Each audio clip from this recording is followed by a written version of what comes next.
Because of the TikTok ban, I just lost 900,000 followers, and I want to share what that actually means for a full-time content creator, including how much money I made from TikTok. Well, that obviously did not happen. As I was literally uploading this video, TikTok is back online, so we're going to do a quick pivot in this video instead. I've been making content since 2010. Welcome to the new rich. We don't care what kind of house you live in or what kind of car you drive. We don't care about those designer brands. We're debt-free. What we care about the most is time, experience. That van is actually my home.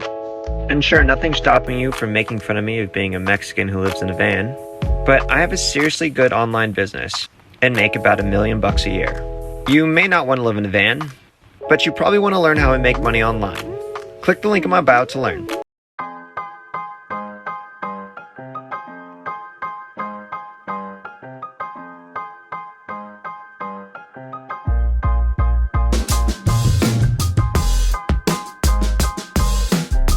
My first channels were all about dance, and I created content on teaching people how to dance the robot, which is how I got my very first YouTube plaque right there. Hey, what up, YouTube? Hey, what's up, YouTube? Adrian Brambilla here, and I'm going to talk about a strategy that I wish I knew 10 years ago. And so I've been a full-time content creator for 10 years. I'm 35 years old now, and I can say that taking the risk to hit publish on my very first cringy YouTube video was the catalyst in change for my life, which helped me achieve a lifestyle today that I didn't even know was possible. Do it again. One more time. Okay. The first 2 years when I started making content, nobody watched except for my mom. Love you, Mom. And then after around 3 years is when I made my very first AdSense, 45 cents in one day, and it felt like $1 million, but it gave me proof and hope that this YouTube thing and this idea of creating content was possible. Now today, I feel like if you want to be an influencer, it's not as ridiculed, made fun of, but not as ridiculed in the sense of like, there's no way you can make money from it or it's a hobby. But today, that being an influencer, that's a full-time gig. Like it can make money, not just that replaces your salary, but you could build an empire. For me personally, the very first person I always wanted to hire was my dad, and I was able to do that in 2019. Then I hired my mom. She was in customer service, and then my wife, and she was a CFO now for our company. The action of creating content is something that I believe everyone should do if you want to have control of lifestyle design. I do fundamentally believe today we are not meant to work for 40 hours a week for 40 plus years and then live the life that we want as retirement. I think that's stupid. I hate it. I think it's the biggest scam and brainwashing tactic that success has taught us. And to me, that's not what success means. I think success today is about controlling your time. I'm not impressed by the stuff that people have. I'm more impressed with how much time do you own or control. Are you watching a movie, Chula? Oh, okay. Excuse me. I won't go in this room. How I became really popular on TikTok was when I was living in a van full time. Hello, my name is Adrian Brambilla. I'm 32 years old. And I live in a van down by the river. Living in a van is not normal. I get a lot of questions, especially on TikTok, over almost 800,000 followers, millions and millions of views every single week, and thousands of comments every single day. I have come to understand what are the top 10 questions I get about living in a van. I'm here to set the record straight. My top 10 most frequently asked questions of van life. That was during 2020, a scary time in the world, and living in a van was something that actually was cool for a little bit. People idolized the idea of selling everything and becoming a minimalist, and van life was trendy, and I just happened to be living in a van at the time. When I went to live in a van, I was already a multi-millionaire, and I can credit creating content to doing that. But in the van, I often got ridiculed for being poor or being a trust fund kid. I'm not sure how van life could get both those comments in the same videos, but they were there.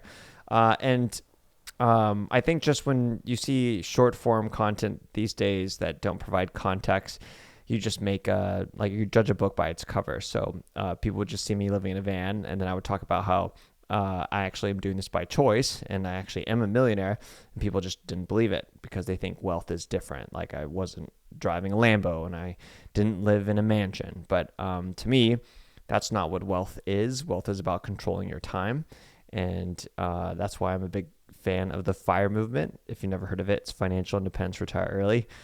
So all these people who kind of are trying to retire as fast as possible, and they're living way underneath their means and even doing extreme things like living in a van. Because of TikTok, I met someone named Dr. Brad Klontz, who happened to be the leading psychologist of wealth in the world, and we made a book together. It came out actually in 2024 called Start Thinking Rich and hit the bestsellers list. And so TikTok, to me, when I think of like if it gets banned, and we'll find out in about 90 days with Trump, see what he decides. I think of, sure, it's like a traffic source, traffic driving people and interest, and definitely there's loss of revenue in there, but it's more of when you create content, you have no idea who's going to see it. You have no idea how you affect someone, whether they're having a miserable day, and you lift them up, you make them laugh, you make them think, you challenge something, a belief that they have in a good way.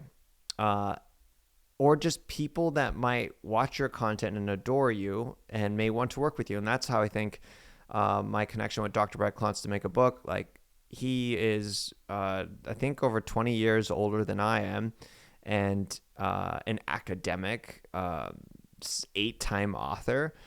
And I would never have crossed paths with someone like that if it wasn't for creating content. And because of making silly little TikTok videos, we connected, became friends, and worked together and made a book. And just one of, honestly, so many examples I have across my life where creating content had so much more upside than downside. That's why I encourage pretty much everyone I meet that you should be creating content. It helps you no matter what. Like, it's not just for entrepreneurs, it's for anyone. Like, if you have a passion for anything, your ability to take out your phone or video camera or record and post it online is a benefit to the world. It can really help people. And I think when I first discovered this is when I was teaching people how to dance a robot. I had a girl who reached out to me. She was in Hawaii, and she mentioned that this long message I got out of the blue saying that she was very suicidal and depressed. She was like a teenager, and that because of my robot dance videos, she found a passion for dance and started building self-confidence, and then actually went to dance school. And so it basically gave her an outlet for her depression, and she was thanking me, of all people, because she didn't have one before. And that's something I'll never forget, because I think of, like, I was teaching robot dance moves, like arm waves, and it helped someone decide not to take their life. So no matter what you want to create content on, you have no idea. You literally have no idea how it could really impact someone. So for those reasons, make sure you create and hit publish as often as you can.